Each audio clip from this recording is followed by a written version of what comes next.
There are people who do everything right. They wake up early. They work hard. They stay consistent. They follow the rules they were told would eventually lead somewhere. And yet, years pass. Nothing, really, changes. Not in the way they expected. Not in the way they hoped.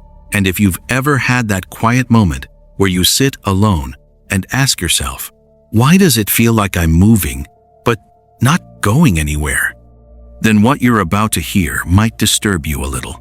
Because the problem is not what most people think it is. It's not laziness. It's not a lack of effort. And it's definitely not just bad luck.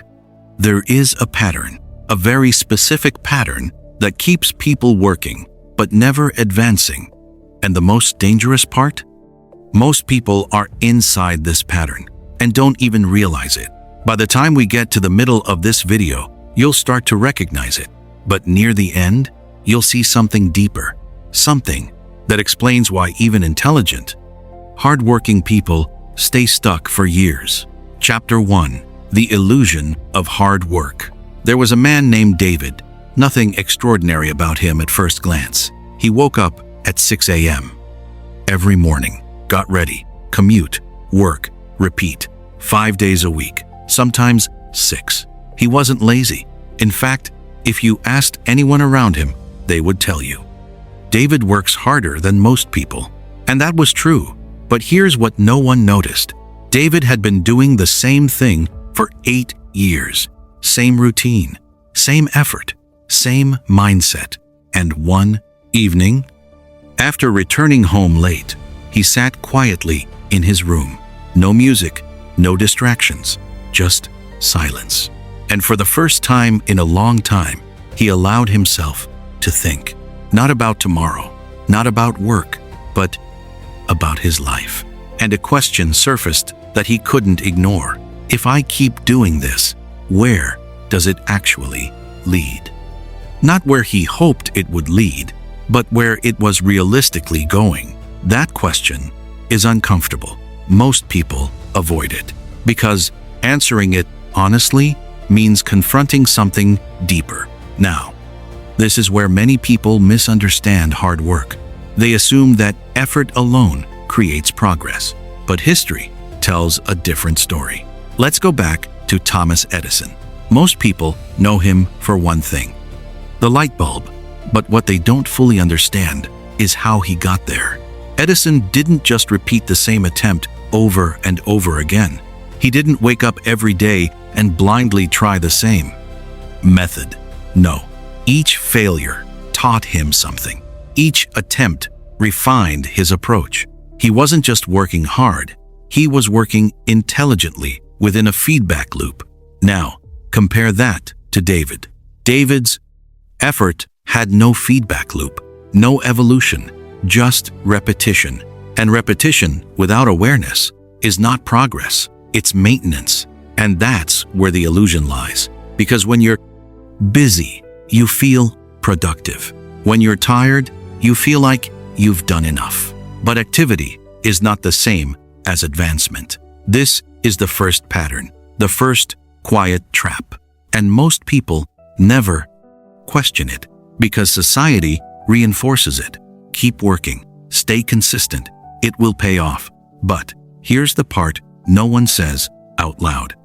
Consistency in the wrong direction doesn't lead to success. It leads to stagnation. And if you're paying attention, you might already be asking yourself, then how do you know if you're moving in the wrong direction? We'll come back to that. Because the answer doesn't start with your actions. It starts with something much deeper. Chapter 2. The Quiet Programming. Before David ever started working, before he chose his career, before he made any independent decisions, something had already been shaping him quietly, gradually, without his awareness. Programming, not in the technological sense, but psychological. Think about this. As a child, you didn't choose what was considered safe. You were taught. You didn't decide what success looked like. You observed it.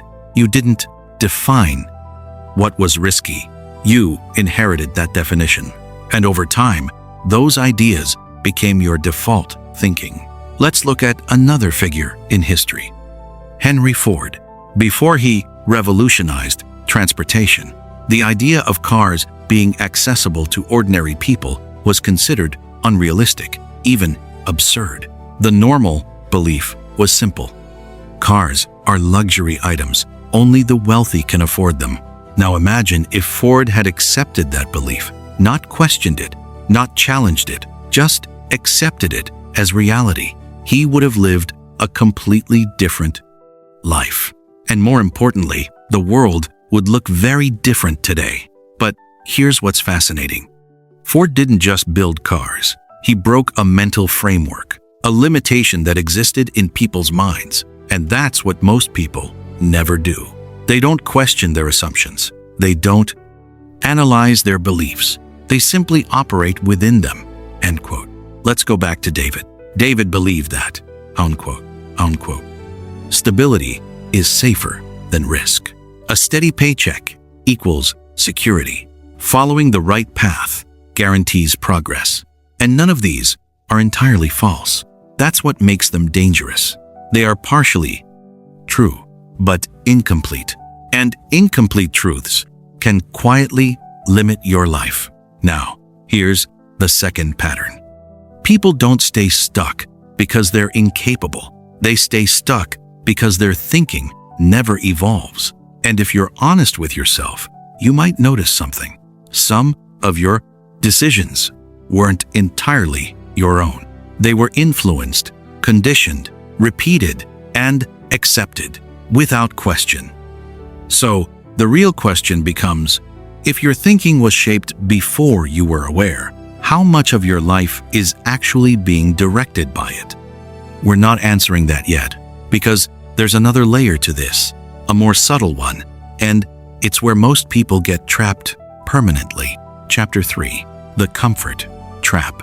Comfort is one of the most misunderstood forces in human behavior.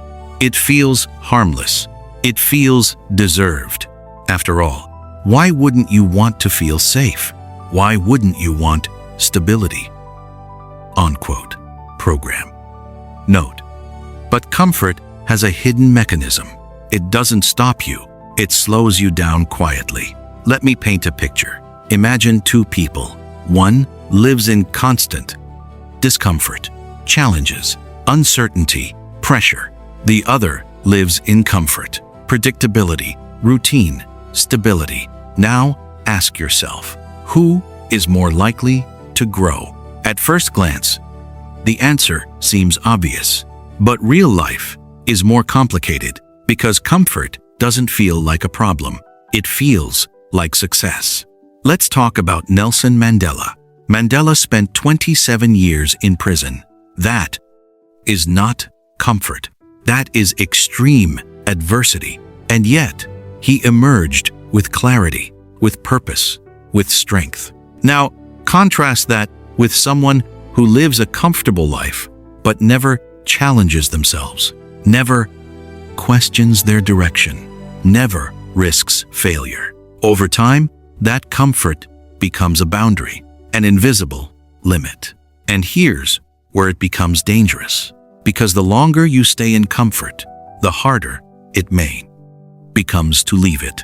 Your tolerance for risk decreases.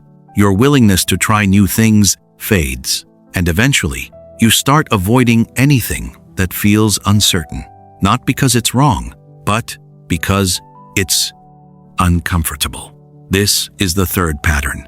Comfort doesn't destroy ambition immediately. It slowly replaces it. And if you're paying close attention, you might recognize this in your own life. Moments where you chose what was easy instead of what was necessary. Moments where you delayed action, not because you couldn't act, but because it felt inconvenient. Now, here's the deeper question. What happens when comfort becomes your default? We'll explore that next, because there's a point where comfort stops being a choice and becomes a prison. Chapter 4. Fear disguised as logic. There's a version of fear that most people recognize. It's loud, it's obvious, it makes your heart race. That kind of fear is easy to identify, but the kind that shapes your life is much quieter. It doesn't say, "I'm afraid." It says things like, I need more time. I'm not fully ready yet. I should wait until things are more stable. And the dangerous part is, it sounds reasonable. It sounds responsible. It even sounds intelligent. But if you listen closely, there's a pattern hiding underneath it. Let's go back in time for a moment. There was a man named J.K. Rowling. Before the world knew her name, before millions of copies were sold, before the success, she was struggling financially, emotionally, and creatively. She had written a story she believed in, but when she sent it out, it was rejected. Not once, not twice, but repeatedly. Now, pause for a second and imagine her situation. You've already faced hardship. You've already experienced doubt. And now the one thing you're holding on to is being rejected. At that moment, most people don't say, "I'm afraid to continue." No, they say, "Maybe this isn't the right time. Maybe I should be more realistic. Maybe this just isn't meant for me." That's fear, disguised as logic, because stopping feels like a rational decision. It feels like you're protecting yourself. But what you're actually doing is reinforcing a pattern of retreat. Now, let's bring this closer to you. Think about something you've delayed, something you told yourself you would start, maybe a project, maybe a change, maybe a decision. And then ask yourself honestly, was it really logic? Or was it fear wearing a convincing mask?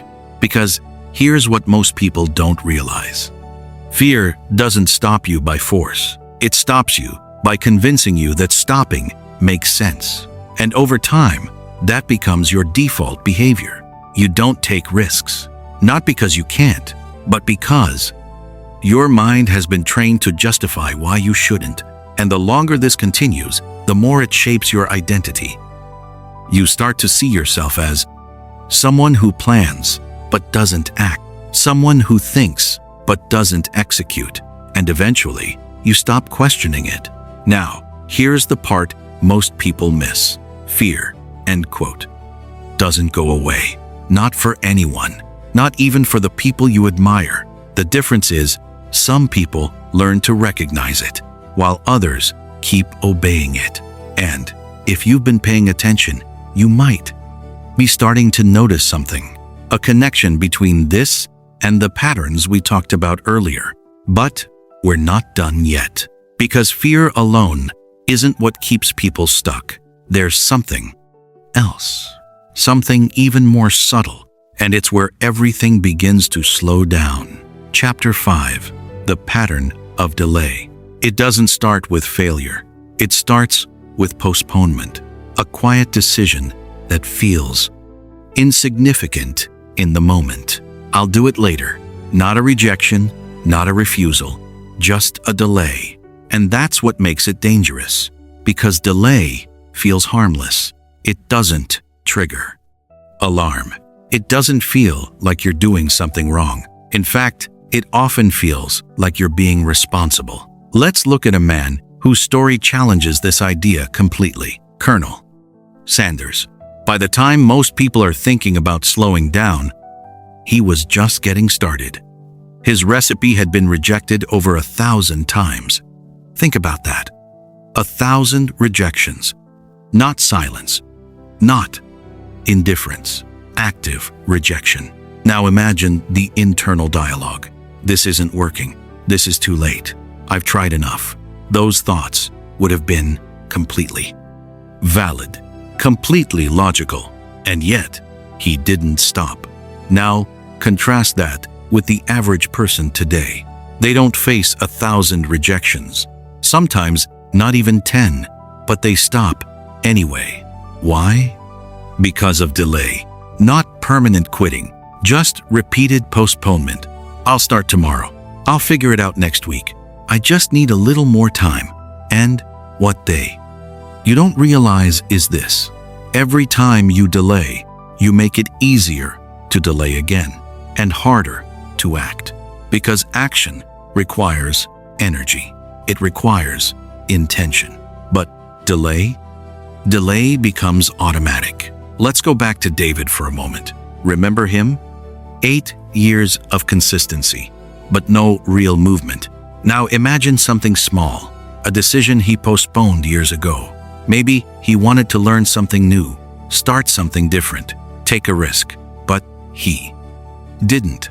Not because he couldn't, but because he delayed it. And then life continued. Responsibilities increased, comfort settled in, and suddenly that small delay became permanent. This is how people don't just lose opportunities, they lose momentum. And once momentum is gone, starting feels heavier, harder, almost unnatural. Now, here's the uncomfortable truth. Most people are not stuck because they failed. They're stuck because they never fully started. And that distinction matters, because failure teaches. But delay teaches nothing. It just extends the same reality. And if you're honest, there's probably something in your life right now that fits into this pattern. Something you keep thinking about, but haven't acted on. Not yet. And the longer it stays that way, the harder it becomes to change. But even this is not the deepest layer, because underneath delay, there's something that sustains it, something that makes it feel normal. And that's where the system becomes complete. Chapter 6. The system within you. At this point, it's easy to think the problem is external. The economy, opportunities, circumstances. And while those things matter, they are not the core issue. Because if they were, everyone in the same situation would end up the same way. But they don't. Some people find a way forward. Others remain where they are. So, what's the difference? It's not just opportunity. It's internal structure, your habits, your reactions, your default responses. That's the real system. Let's look at someone who understood this at a profound level. Viktor Frankl. He lived through one of the darkest periods in human history, conditions most people cannot even imagine. And yet, he observed something powerful. Even in those extreme circumstances, people responded differently. Some gave up completely. Others held on to meaning, held on to purpose, held on to a reason to continue. And that difference was internal, not external. Frankl later wrote about this idea, that between what happens to you and how you respond, there is a space, and in that space, you have a choice. Now, think about that in your own life. When something becomes difficult, what is your default? Could response? Do you lean into it, or do you withdraw? When uncertainty appears, do you explore it, or do you avoid it? Those small reactions, repeated over time, become patterns, and those patterns become outcomes. This is the system most people never see, because it doesn't feel like a system. It feels like personality. It's just who I am. I'm just not that kind of person. But that's not entirely true. What feels like identity is often just repeated behavior, conditioned over time. And once you understand that, everything starts to shift. Because if it was learned, it can be changed, but only if you're willing to see it. And that's where most people stop. Not because they can't change, but because seeing it clearly requires honesty. And honesty can be uncomfortable. So they continue, repeating patterns, reinforcing habits, living inside a system that feels like their own choices, but isn't fully conscious. Now, here's where everything begins to connect. Hard work without direction, programming without awareness, comfort without challenge. Fear disguised as logic. Delay repeated over time. All of it leads here, to a system that lives inside you, quietly shaping everything. And if you're still here, you're starting to see it. But we're not finished yet. Because seeing the system is only the beginning. The real question is, what happens when you decide to step outside of it?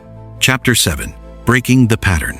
At some point, awareness stops being interesting and starts becoming uncomfortable. Because once you begin to see the patterns, you can't unsee them. You notice the hesitation, the delay, the quiet excuses that once felt normal.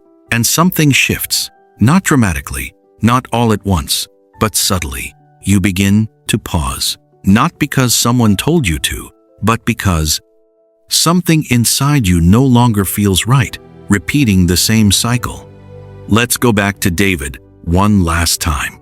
That night, when he sat in silence and asked himself, if I keep doing this, where does it lead? That question didn't change his life immediately. He still woke up the next day, still went to work, still followed his routine, but something was different. For the first time, he was aware, and awareness creates friction. The kind that makes old patterns feel uncomfortable. Now, imagine this. A moment appears, small, almost insignificant, an opportunity to do something different. Maybe it's learning something new instead of scrolling. Maybe it's starting something you've been postponing. Maybe it's making a decision you've been avoiding. Before, you would have ignored it automatically. But now, you hesitate. You notice the choice. And that moment, that tiny space between reaction and action is where everything begins to change. Let's go back to Viktor Frankl. He spoke about that space. The space between stimulus and response. Most people live as if that space doesn't exist. They react automatically. But once you become aware, you begin to live inside that space. And inside that space, you have something most people don't use: choice. Now, here's where it becomes real. Because breaking a pattern is not about motivation. It's not about waiting to feel ready. It's about doing something different, while everything in you wants to return to what is familiar. That's the real challenge. Not starting once, but continuing when it feels unnatural. Let's look at James Dyson. Before his company became successful, he created over 5,000 daughters. Prototypes, 5,000. Now think about what that actually means. It means trying and failing repeatedly, not occasionally, consistently, and still continuing. End quote. Most people never reach that level of persistence. Not because they lack ability, but because they break before the pattern does. They return to comfort, to familiarity, to what feels safe. But the people who eventually move forward are not the ones who avoid discomfort. They are the ones who learn to move through it. And over time, something begins to shift. The actions that once felt difficult start to feel natural. The resistance weakens. The pattern begins to lose its hold. And this is the part no one talks about. Change doesn't feel like a breakthrough. It feels like repetition, quiet, consistent, often unnoticed, until one day you look back and realize you're no longer where you used to be. Chapter 8. The truth most people avoid. There is a reason most people never reach this point. Not because they can't, but because they don't stay long enough to see it. They hear ideas like this. They feel something, a moment of clarity, and then they return to their routine. Because routine is comfortable, predictable, easy to fall back into. But if you've stayed this long, then something about this is different. You didn't just hear it, you followed it. And that matters more than you realize. Because understanding something intellectually is not the same as seeing it clearly. And once you truly see it, you begin to notice it everywhere. You see how people delay, how they justify, how they repeat the same patterns while expecting different outcomes. And maybe you begin to see parts of that in yourself too, not in a way that discourages you, but in a way that makes things clear. Because clarity is powerful. It removes illusion. It removes excuses. And once those are gone, there's only one thing left: responsibility. Not in a heavy sense, but in a real sense. The understanding that what you do next matters more than what you've done before. Let's look at one final figure: Abraham Lincoln. Before he became president, he faced failure after failure, lost elections, business, setbacks, personal struggles. His story is often summarized quickly, but the reality is, he experienced years of disappointment. Now, imagine if he had stopped at any one of those moments. If he had decided, "This isn't working," history would remember him differently, or not at all. And that's the point. The difference between those who move forward and those who remain where they are is not talent. It's not luck. It's not even opportunity. It's continuation. The decision to keep going, even when the results are not immediate, even when progress is not visible, even when doubt is present. Now, bring that back to yourself. Where are you in this process? Are you aware? Are you noticing patterns? Or are you still moving automatically? Because the truth is, most people never stop to ask that question. They continue, day after day, year after year, living inside patterns they never examine. But you did. You paused. You listened. You followed this all the way through. And that alone separates you. If you've made it this far, then this wasn't just background noise for you. You were paying attention. And that's rare. Because most people won't stay long enough to hear something like this fully. They'll leave early, or they'll avoid it completely. Not because they don't need it, but because it challenges them. And the truth is, you won't always come across something that makes you stop and think like this. Moments like this are rare, and what you choose to do after them matters. Because information alone doesn't change anything, but what you return to, what you keep exposing your mind to, that's what shapes you over time. So, if you're serious about thinking differently, about breaking patterns, about actually changing direction, then this is the kind of perspective you don't disconnect from. Because the moment you go back to unconscious patterns, everything we've talked about fades, and you return to the same cycle without even realizing it. And this might be one of those rare moments where something deeper reached you. So don't lose it. Stay where this kind of thinking exists, because the path you continue to see is the path you eventually follow. And I'll see you in the next discovery.